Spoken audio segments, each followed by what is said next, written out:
अच्छा, तो एग्जाम्स आ रहे हैं ना। हाँ, टेंशन वेंशन बिल्कुल मत लो।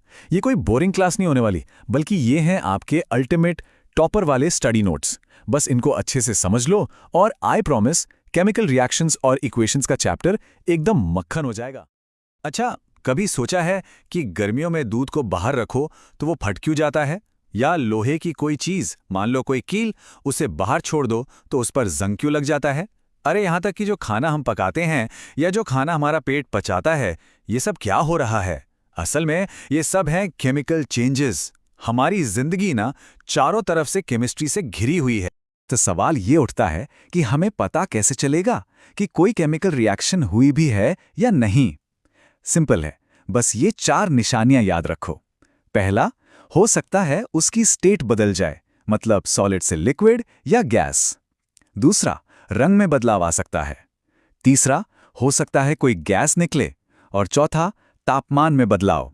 बस इन चारों में से कुछ भी दिखे तो समझ जाना कि हाँ भाई, यहां पर एक केमिकल रिएक्शन हुई है। ठीक है, तो अब हमें रिएक्शन की निशानियां तो पता चल गईं, तो चलो अब इनको एक्शन में देखते हैं। एक बहुत ही क्लासिक लैब एक्सपेरिमेंट से समझेंगे कि इन रिएक्शंस को असलियत में कैसे पहचानते हैं। ये देखो, ये है मैजिकल मैग्नीशियम रिबन वाला एक्सपेरिमेंट। जरा सोचो, एक सिंपल सा रिबन लिया, उसे जलाया और वो एक डैज़लिंग व्हाइट फ्लेम के साथ जल उठा, मतलब एकदम चकाचौंध कर देने वाली सफेद रोशनी। और जलने के बाद पीछे क्या बचा? एक सफेद रंग का पाउडर। और इसी पाउडर का नाम है मैग्नीशियम ऑक्साइड। है ना केमिकल रिएक्शन का कमाल? देखो, हर केमिकल रिएक्शन की कहानी में 2 मेन कैरेक्टर्स होते हैं। जो कहानी शुरू करते हैं वो हैं रिएक्टेंट्स, जैसे हमारे पिछले एक्सपेरिमेंट में थे मैग्नीशियम और ऑक्सीजन। और रिएक्शन के बाद जो नई चीज़ बनती है वो है हमारा प्रोडक्ट, यानी कि मैग्नीशियम ऑक्साइड।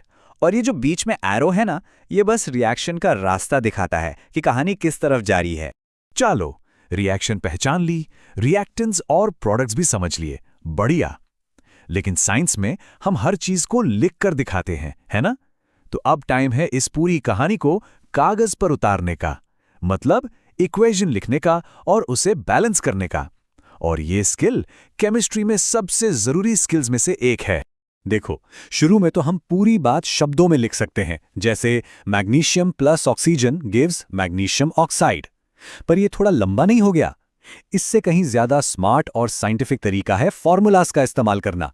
सीधा लिखो Mg plus O2 goes to MgO, बस। इसी सिंपल फॉर्मूला वाली इक्वेशन को हम कहते हैं स्केलेटल केमिकल इक्वेशन। छोटा, सिंपल और एकदम पॉइंट टू पॉइंट। लेकिन एक मिनट, इन इक्वेशंस को बैलेंस करना इतना जरूरी क्यों है? भाई, इसके पीछे है केमिस्ट्री का एक मास्टर रूल, एक boss, the law of conservation of mass. ये लॉ सीधा सीधा कहता है कि किसी भी केमिकल रिएक्शन में न तो कोई एटम पैदा हो सकता है और ना ही कोई एटम खत्म हो सकता है। मतलब तराजू के दोनों पलड़े बराबर होने चाहिए। जितने एटम्स रिएक्शन से पहले, ठीक उतने ही एटम्स रिएक्शन के बाद। तो चलो इस मास्टर रूल को एक प्रॉब्लम पर लगा कर देखते हैं। ये इक्वेशन देखो, आयरन यानी Fe जब स्टीम यानी H2O से रिएक्ट करता है। अब जरा चेक करें, रिएक्टेंट साइड पर अरे आयरन का तो बस एक एटम है, और प्रोडक्ट साइड पर देखो, वहां 3 Fe एटम्स हैं। ये तो गड़बड़ हो गई, मतलब ये इक्वेशन अनबैलेंस्ड है। ये टेबल देखो, सारी गड़बड़ एकदम साफ साफ दिख रही है। रिएक्टेंट साइड यानी LHS में आयरन का एक एटम, तो प्रोडक्ट साइड यानी RHS में 3, ऑक्सीजन का LHS में 1 तो RHS में 4। अकेला हाइड्रोजन बेचारा बैलेंस्ड है। तो अब ये तो पक्का है कि इस इक्वेशन को ठीक करना ही पड़ेगा। तो इसे सॉल्व कैसे करें?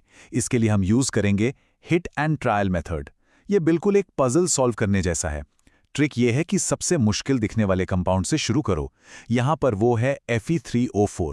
सबसे पहले उसके ऑक्सीजन एटम्स को बैलेंस करो, फिर हाइड्रोजन की बारी, और सबसे आखिर में अकेले आयरन को बैलेंस कर दो। बस एक एक करके सब अपनी जगह पर आ जाएगा। और ये रहा solution. 3Fe plus 4H2O gives Fe3O4 plus 4H2। अब जरा काउंट करके देखो, दोनों तरफ आयरन के 3 एटम्स, हाइड्रोजन के 8 और ऑक्सीजन के 4 एटम्स, एकदम परफेक्टली बैलेंस्ड। और हाँ, एक और छोटी सी डिटेल देखो, हमने साथ में फिजिकल स्टेट्स भी लिखी हैं। S मतलब सॉलिड और G मतलब गैस। Mission accomplished. चलो जी, बैलेंसिंग तो आ गई, अब आगे बढ़ते हैं। अब हम समझेंगे अलग अलग तरह की रिएक्शंस के बारे में, और शुरुआत करेंगे 2 बिल्कुल ऑपोजिट टाइप से। एक है कॉम्बिनेशन यानी जुड़ना, और दूसरी है डीकॉम्पोजिशन यानी टूटना। कॉम्बिनेशन रिएक्शन, जैसा नाम वैसा काम, बहुत ही सिंपल। जब दो या दो से ज्यादा चीजें मतलब रिएक्टेंट्स जुड़कर एक सिंगल प्रोडक्ट बनाती हैं। बस एक फॉर्मूला देखो, ए और बी जुड़ गए और बन गया AB। इसका सबसे कॉमन एग्जाम्पल कोयले का जलना, कार्बन यानी C और ऑक्सीजन यानी O2 जुड़कर क्या बनाते हैं? Carbon dioxide CO2। अच्छा, कुछ कॉम्बिनेशन रिएक्शंस में ना एक बोनस भी मिलता है, और वो है हीट। जिन रिएक्शंस में प्रोडक्ट के साथ साथ गर्मी भी निकलती है, उन्हें हम कहते हैं एक्सोथर्मिक रिएक्शंस। कभी देखा है जब सफेदी वाले चूने में पानी डालते हैं तो बर्तन एकदम गर्म हो जाता है? बस वही। और एक मजे की बात बताऊं, हम जो सांस लेते हैं ना, रेस्पिरेशन, वो भी एक एक्सोथर्मिक रिएक्शन ही है। अब आते हैं कॉम्बिनेशन के एकदम उल्टे पर, यानी डीकॉम्पोजिशन रिएक्शन। इसमें क्या होता है?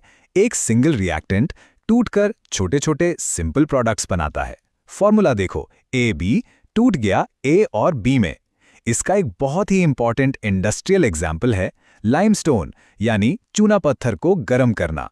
इससे सीमेंट इंडस्ट्री में इस्तेमाल होने वाला क्विक लाइम बनता है। अब एक बात तो पक्की है, किसी चीज को तोड़ने के लिए एनर्जी तो चाहिए ही होगी, और ये एनर्जी हम 3 तरीकों से दे सकते हैं। अगर गर्मी यानी हीट से तोड़ा तो उसे कहेंगे थर्मल डीकॉम्पोजिशन। अगर बिजली यानी इलेक्ट्रिसिटी से तोड़ा, जैसे पानी को हाइड्रोजन और ऑक्सीजन में तोड़ते हैं, तो वो हुआ इलेक्ट्रोलिटिक डीकॉम्पोजिशन। और अगर रोशनी यानी लाइट से तोड़ा तो वो कहलाएगा फोटोलिटिक डीकॉम्पोजिशन।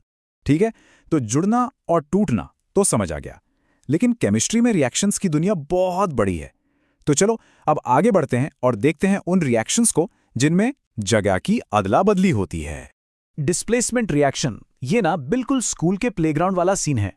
इसमें एक ज्यादा रिएक्टिव मतलब ज्यादा ताकतवर एलिमेंट एक कम रिएक्टिव एलिमेंट को उसके कंपाउंड से धक्का मारकर बाहर निकाल देता है और खुद उसकी जगह बैठ जाता है। बिल्कुल वैसे ही जैसे आयरन यानी Fe कॉपर सल्फेट के सोल्यूशन में से कॉपर को उसकी जगह से हटा देता है। तो डिस्प्लेसमेंट और डबल डिस्प्लेसमेंट में क्या फर्क है? देखो, डिस्प्लेसमेंट में तो सिर्फ एक एलिमेंट दूसरे को हटा रहा है, लेकिन डबल डिस्प्लेसमेंट में 2 कंपाउंड्स आपस में अपने आयंस की अदला बदली करते हैं। इसे ऐसे समझो, जैसे 2 कपल्स डांस कर रहे हैं और उन्होंने आपस में पार्टनर्स बदल लिए। यहां दोनों तरफ से एक्सचेंज होता है। तो डबल डिस्प्लेसमेंट में होता है आयंस का एक्सचेंज, और कई बार इस एक्सचेंज से एक ऐसी चीज बन जाती है जो पानी में घुलती नहीं, इनसॉल्युबल होती है और टेस्ट ट्यूब में नीचे बैठ जाती है। इसी सॉलिड को हम कहते हैं प्रेसिपिटेट, और इसीलिए ऐसी रिएक्शंस को प्रेसिपिटेशन रिएक्शन भी कहा जाता है। जैसे इस एग्जाम्पल में बेरियम सल्फेट का सफेद प्रेसिपिटेट बन रहा है। चलो अब हम इस चैप्टर के आखिरी लेकिन बहुत बहुत इंपॉर्टेंट हिस्से पर आ गए हैं। अब हम समझेंगे ऑक्सीडेशन और रिडक्शन को। इस कॉन्सेप्ट को एकदम सिंपल रखते हैं। देखो, ऑक्सीडेशन का मतलब है या तो ऑक्सीजन का जुड़ना या फिर हाइड्रोजन का निकलना, और रिडक्शन ठीक इसका उल्टा, मतलब ऑक्सीजन का निकलना या फिर हाइड्रोजन का जुड़ना। और सबसे मजेदार बात यह है कि ये दोनों काम हमेशा एक साथ होते हैं, ये जुड़वा भाई हैं। इसीलिए ऐसी रिएक्शंस को हम मिलाकर कहते हैं रेडॉक्स रिएक्शन। तो अब जब हमने ये सारे कॉन्सेप्ट्स समझ लिए हैं, तो अब जरा सोचो, क्या अब अपने आसपास हो रही अलग अलग केमिकल रिएक्शंस को पहचाना जा सकता है? अपनी हर सांस से लेकर घर के गेट पर लगे जंग तक। अब ध्यान देना, केमिस्ट्री हर जगह है,